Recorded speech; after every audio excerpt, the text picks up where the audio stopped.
दोस्तों वीडियो बहुत ही इंटरेस्टिंग साथ ही साथ इन्फॉर्मेटिव भी होने वाली है क्योंकि इस वीडियो में हम टाटा मोटर्स के डिटेल्स के बारे में डिस्कशन करने वाले हैं। अब देखिए रिसेंटली क्या हुआ है कि टाटा मोटर्स के शेयर्स में करेक्शन आई। अब ऐसे में सबसे बड़ा सवाल यहाँ पे इन्वेस्टर्स के मन में यही आ रहा है कि क्या ये स्टॉक का सस्ता होना है या फिर से वही वैल्यू ट्रैप है। तो देखिए स्टॉक मार्केट इन्वेस्टमेंट में to know someone better you have to be a close friend. Stock market investing में जब भी हम इन्वेस्टमेंट डिसीजन मेकिंग करते हैं तो हमें पता होना चाहिए कि हम जिसमें इन्वेस्टमेंट डिसीजन मेकिंग करने जा रहे हैं या जिसमें इन्वेस्टिंग करने जा रहे हैं वो है क्या, उसका बिजनेस क्या है और उसके शेयर प्राइसेस कहाँ से कहाँ तक गए हैं, हिस्टोरिकली क्या ट्रैक रिकॉर्ड रहा है। बस इतनी सी बात का हमें ध्यान देना होता है। तो वीडियो को यहाँ पे पूरा देखिए और स्टॉक मार्केट इन्वेस्टमेंट के बारे में कुछ नया सीखिए। नमस्कार दोस्तों, मैं उमेश त्रिपाठी आपका स्वागत करता हूं स्टॉक फॉर रिटेल पर स्टॉक मार्केट से जुड़ी एक नई जानकारी के साथ। तो जैसा कि मैंने आपको बताया राइट, स्टॉक मार्केट में दो इंपॉर्टेंट चीज़ें होती है। एक तो होता है बिजनेस, दूसरा होता है स्टॉक का प्राइस। तो जो स्टॉक का प्राइस होता है वो हमें चार्ट पे दिखता है, जो बिजनेस होता है वो हमें फंडामेंटल से दिखता है। So to know someone better you have to be a close friend. अब क्लोज फ्रेंड कैसे बनेंगे हम? क्लोज फ्रेंड बनेंगे टाटा मोटर्स के बारे में डिटेल्स इकट्ठा करके, इनके मैनेजमेंट क्या कर रहा है, ऑर्डर बुक्स कैसी हैं, साथ ही साथ आने वाले समय के लिए क्या पाइपलाइन में इनके प्रोजेक्ट्स हैं, ये सब चीज़ें जानकारी इकट्ठा करके हम इनसे दोस्ती करेंगे। और इसके साथ ही साथ अब यहाँ पे सवाल ये आता है कि प्रीवियसली कैसा परफॉर्मेंस, कैसा बिहेवियर रहा है इनका। तो प्रीवियसली आप ध्यान दीजिए तो यहाँ पे और यहाँ पे 2015 और 2017 में 402 रुपये के प्राइस से 2020 की गिरावट में यहाँ पे करीब करीब 50 रुपये के आसपास प्राइस आ गया। तो अब यहाँ पे हमारा काम हो जाता है ये जाके देखना कि ये प्राइस की गिरावट क्यों हुई। देखिए अब स्टॉक जो है, जिस स्टॉक की हम एनालिसिस कर रहे होते हैं, या फंडामेंटल एनालिसिस होती है और टेक्निकल एनालिसिस होती है। शेयर प्राइस में जब गिरावट होती है, जब स्टॉक अपने हाई से सस्ते की तरफ जा रहा होता है, तो हमारा सवाल वहाँ पे ये होना चाहिए कि क्यों गिर रहा है, बजाय इसके कि शेयर प्राइस गिर रहा है। जस्ट हम वहाँ पे ब्लाइंडली इन्वेस्टमेंट डिसीजन मेकिंग नहीं कर सकते, ठीक है। इसके साथ ही साथ जो अंडरलाइंग इंडस्ट्री होती है, इंडस्ट्री कहीं साइक्लिकल तो नहीं है, कहीं इंडस्ट्री में प्राइसेस में जब गिरावट होती है तो उनके स्टॉक्स जो हैं, एसोसिएटेड स्टॉक्स, उनमें गिरावट तो नहीं होती है। ये सब चीज़ें हमें देख के चलनी होती है। तो स्टॉक मार्केट में जैसा कि हमने कहा राइट, जैसे आप यहाँ पे भी देख सकते हैं, टेक्निकल एनालिसिस बहुत इंपॉर्टेंट होती है हमारे लिए। तो जो हमारा S4R है, जस्ट इन केस आप अभी तक वहाँ पे नहीं है तो डिस्क्रिप्शन में आपको लिंक मैं दे दे रहा हूँ, आप वहाँ पे जरूर से जरूर आइए। वहाँ पे बहुत सारी स्ट्रैटेजीज हैं हमारी जो कि आपको सीखने को मिलती हैं। फॉर एग्जांपल यहाँ पे स्टॉक का प्राइस एक सर्टेन चैनल में मूव कर रहा था और एक दो तीसरी बार जैसे ही यहाँ पे इसके नीचे क्लोजिंग दी, बहुत तेज़ी से प्राइस यहाँ पे मूव हुआ। अब एक सर्टेन चैनल में यहाँ पे मूव कर रहा था, 1 2 3 4, चौथी बार जैसे यहाँ पे कोशिश हुई नीचे तोड़ने की, जैसे ही नीचे क्लोजिंग हुई बहुत तेज़ी से यहाँ पे प्राइस मूव हुआ। तो बहुत तेज़ी से जब प्राइस मूव होता है तो कैसे हम उसको कैच कर सकते हैं, ट्रेंड लाइंस कैसे बनाते हैं, प्राइस एक्शन क्या होती है, ये सब चीज़ें सीखना हमारे लिए बहुत इंपॉर्टेंट होता है। तो इसकी डिटेल्स मैं डिस्क्रिप्शन में दे रहा हूँ, ज़रूर से जरूर आइए और चेकआउट करिए, ठीक है। चलिए अब यहाँ पर बात करते हैं टाटा मोटर्स के बारे में। तो टाटा मोटर्स 2025 में दो कंपनियों में डीमर्ज हुई थी right, Tata Motors passenger vehicle और टाटा मोटर्स कॉमर्शियल व्हीकल। अब यहाँ पे जो पैसेंजर व्हीकल सेगमेंट है उसमें कौन कौन सी कंपनियाँ आ रही हैं ये जानना हमारे लिए ज़रूरी हो जाता है। साथ ही साथ Tata motors commercial vehicle segment में कौन से प्रोडक्ट्स हैं, कौन सी कार्स हैं, बसेस हैं, ट्रक्स हैं, ये जानना हमारे लिए ज़रूरी हो जाता है। क्योंकि बिज़नेस जब तक हम नहीं समझते राइट, तब तक फिर हम एक तरह से सिक्का उछालते हैं और हेड्स एंड टेल्स कर रहे होते हैं। तो यहाँ पे जो टाटा मोटर्स लिमिटेड हुआ करती थी वो TMPV और TMCV हो चुकी, एंड जो टाटा मोटर्स लिमिटेड हुआ करती थी वो बन चुकी है Tata Motors passenger vehicle limited, and जो यहाँ पे डीमर्ज होकर कंपनी बनी थी वो हो चुकी है टाटा मोटर्स लिमिटेड, ठीक है। So Tata motor passenger vehicle segment में जितने भी पैसेंजर व्हीकल्स हैं राइट, वो सभी यहाँ पे आ रहे हैं। साथ ही साथ जैगुआर लैंड रोवर का जो बिजनेस है वो भी यहाँ पे आ रहा है। तो हमेशा जब भी आप कंपनियों के एनालिसिस करते हैं, खासतौर पे फाइनेंशियल स्टेटमेंट्स देखते हैं, तो वहाँ पे कोशिश करिए कि कंसोलिडेटेड स्टेटमेंट्स ही देखें, क्योंकि अब यहाँ पे कंसोलिडेटेड देखेंगे तभी आपको जैगुआर लैंड रोवर की चीज़ें भी वहाँ पे देखने को मिलेंगी। तो यहाँ पे टाटा मोटर्स पैसेंजर व्हीकल का अगर हम देखें कंसोलिडेटेड रेवेन्यू, तो ईयर ऑन ईयर 9% के आसपास से ग्रो होता हुआ दिखाई दे रहा है, लेकिन एबिटा यहाँ पे करीब करीब 13% के आसपास से नेगेटिव में ग्रो हुआ है। अब देखिए कितनी खूबसूरती से जो हम रिकॉर्ड्स देखते हैं, जो हम स्टेटमेंट्स देखते हैं, वहाँ पे डाटा कैसे दिखाया जाता है।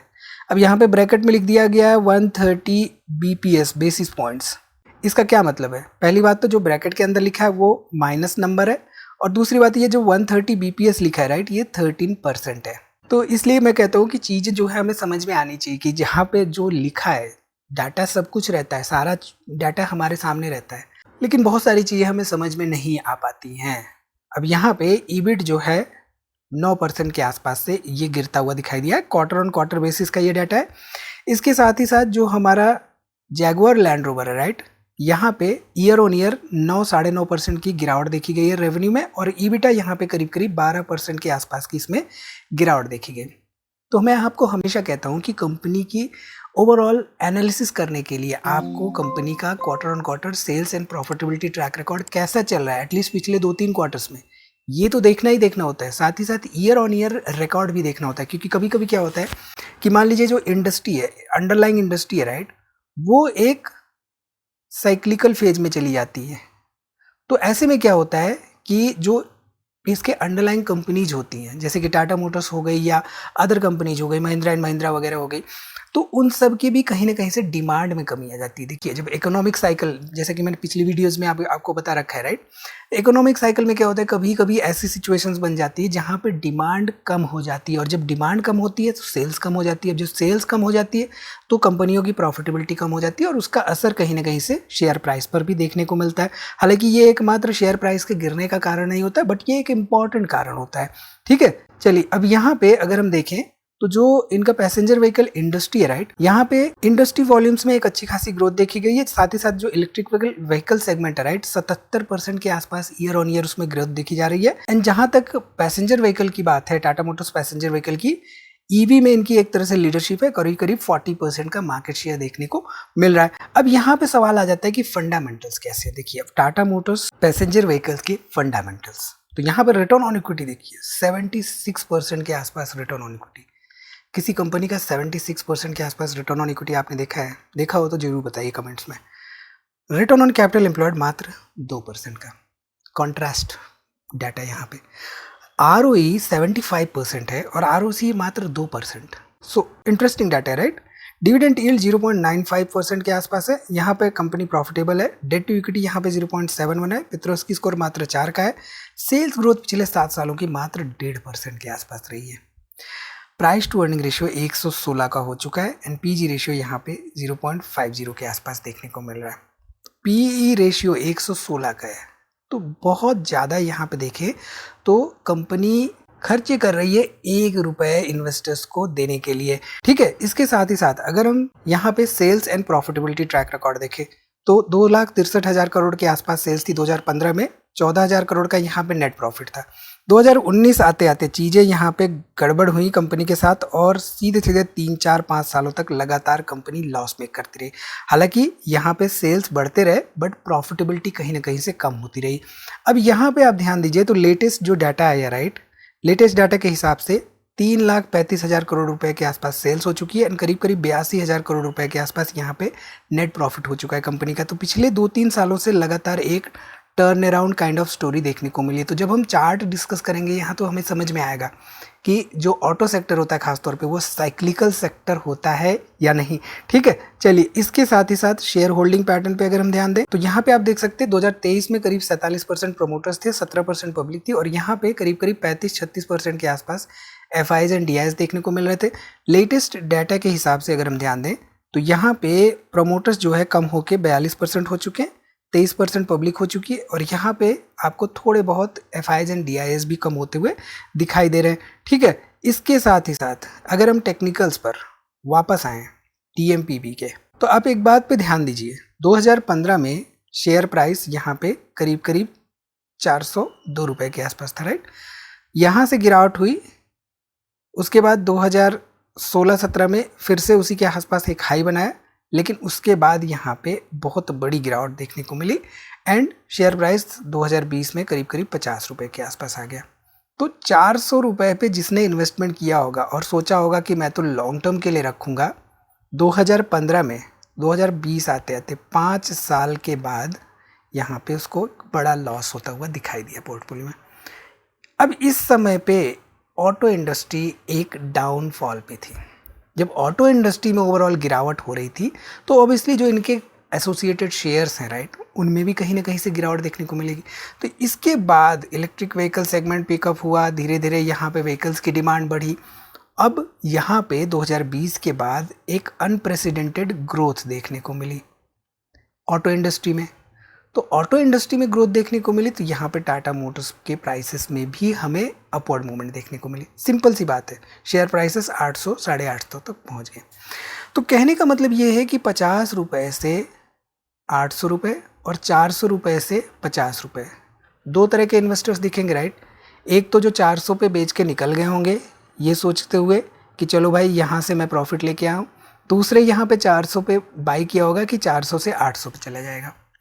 अब ये 400 से 800 पे गए वही होंगे जो कि इसको 2020 की गिरावट में भी सेल नहीं किए होंगे।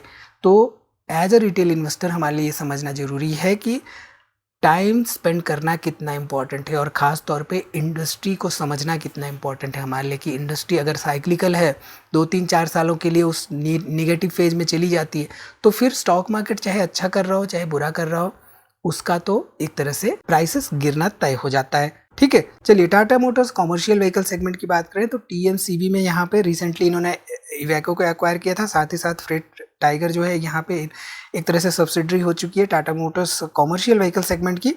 इसके साथ ही साथ यहाँ पे अगर हम देखें रेवेन्यूज तो इनके ईयर ऑन ईयर रेवेन्यूज करीब 19% के आसपास से ग्रो हो रहे हैं, लेकिन ईबिटा यहाँ पे 9% के आसपास से इसमें गिरावट देखी गई है। प्रॉफिटेबिलिटी की बात करें तो ईयर ऑन ईयर करीब 80% के आसपास हमें ग्रोथ देखने को मिली है रिसेंट क्वार्टर के हिसाब से।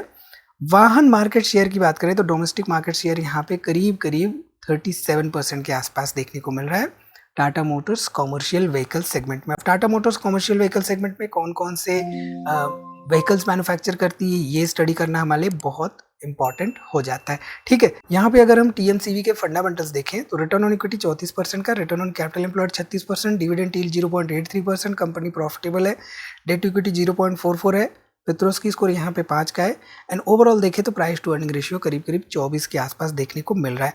इसके साथ ही साथ एंड सेल्स एंड प्रॉफिटेबिलिटी देखें तो 2025 में करीब 58,000 करोड़ का सेल्स था एंड 3,000 करोड़ का यहाँ पे नेट प्रॉफिट था। 2026 लेटेस्ट डाटा देखें तो 83,000 करोड़ का यहाँ पे सेल्स हो चुका है एंड 3,000 करोड़ रुपए के आसपास नेट प्रॉफिट देखने को मिल रहा है। इसके साथ ही साथ अगर हम यहाँ पे शेयर होल्डिंग पैटर्न पे ध्यान दें तो 2025 में 42% के आसपास यहाँ पे प्रोमोटर्स थे, 22% पब्लिक थी और यहाँ पे करीब 35-36% के आसपास हमें एफआईज एंड डीआईज देखने को मिल रहे थे। लेटेस्ट डाटा पर अगर हम ध्यान दें तो लेटेस्ट डाटा के हिसाब से यहाँ पे आप देख सकते हैं कि उतने प्रमोटर्स हैं, 20% यहाँ पे पब्लिक हो चुकी है और यहाँ पे करीब 37-38% के आसपास हो चुके हैं एफआईआईज एंड डीआईआईज। तो ये जो इंपॉर्टेंट डाटा पॉइंट्स होते हैं राइट, ये हमें बताते हैं कि शेयर प्राइसेस में गिरावट तो हुई है लेकिन वैल्यू ट्रैप है या नहीं। तो यहाँ पे आपको क्या लग रहा है valuation wise? TMPV passenger vehicle price to earning ratio 116 का चल रहा है, टीएमसीवी 30 के आसपास प्राइस टू अर्निंग रेशियो चल रहा है। तो वैल्यूएशंस कहाँ पे ज़्यादा है? सीधी सी बात है, जिस कंपनी में आपको प्राइस टू अर्निंग रेशियो 30, 35, 40 के ऊपर देखने को मिल जाता है तो वो कहीं ना कहीं से एक तरह से वैल्यूएशन वाइज महंगी हो जाती है। ठीक है, चलिए यहाँ पे टीएमसीवी की बात करें तो इस पर्टिकुलर पॉइंट से सीधे सीधे यहाँ तक गया था और ये कुछ ही महीनों कुछ ही हफ्तों के अंदर इनफैक्ट गया था। और सीधी सी बात है, जो हमारे हैट वाला जो आपने ये अगर देखा होगा तो ये टोपी एक तरह से होती है, तो ये टोपी चार्ट कहीं ना कहीं से बना दिया। अब टोपी चार्ट क्या होती है कि शेयर प्राइस एक पॉइंट से गया और यहाँ पे बहुत सारे भर भर के बायर्स को लेके आया और फिर से उसी पॉइंट पे ला दिया जहाँ से वो मूव होना शुरू हुआ था। अब यहाँ पे ये सब डिस्कशन करने के बाद सवाल फिर से वही आता है कि क्या इन्वेस्टर को क्या करना चाहिए। देखिए, अब यहाँ पे जस्ट बिकॉज की शेयर प्राइस में गिरावट हो गई है डज नॉट मीन कि इन्वेस्टर को एंट्री करनी चाहिए। सबसे इंपॉर्टेंट डाटा पॉइंट्स हमारे लिए होते हैं revenue growth, profitability growth, debt की ओवरऑल पोजिशनिंग। तो यहाँ पे हम देख रहे हैं कि रेवेन्यू ग्रो कर रहा है, प्रॉफिटेबिलिटी कहीं ना कहीं से ग्रो कर रही है। हालांकि इस क्वार्टर में, लेटेस्ट क्वार्टर में प्रॉफिटेबिलिटी थोड़ी सी उसमें गिरावट देखने को मिले। So all in all stock regardless share price सस्ता तभी होता है जबकि फ्यूचर अर्निंग्स के कंपैरिजन में उसकी करंट वैल्यूएशंस अट्रैक्टिव हो। तो हमेशा ध्यान रखिए, शेयर प्राइस तो अपनी जगह, वैल्यूएशंस जरूर से जरूर देखिए। मान लीजिए शेयर प्राइस किसी कंपनी का 100 रुपए का चल रहा है और वैल्यूएशन के हिसाब से उसका कैलकुलेटेड शेयर प्राइस जो हम निकाले हैं वो 140 का होना चाहिए था। तो सीधी सी बात है 140 की चीज़ मार्केट में आपको 100 की मिल रही है। तो इस वीडियो में इतना ही दोस्तों। आई थिंक उम्मीद है यहाँ से आपको काफ़ी कुछ सीखने को मिला होगा, चीज़ें समझ में आए होंगे। कोई भी डाउट है तो कमेंट करके जरूर बताइए। मिलते हैं अगली वीडियो में एक इसी तरह की जानकारी के साथ। तब तक आप हमारी दूसरी वीडियोस देखते रहिए और हाँ, दोस्तों में शेयर करना ना भूलिए।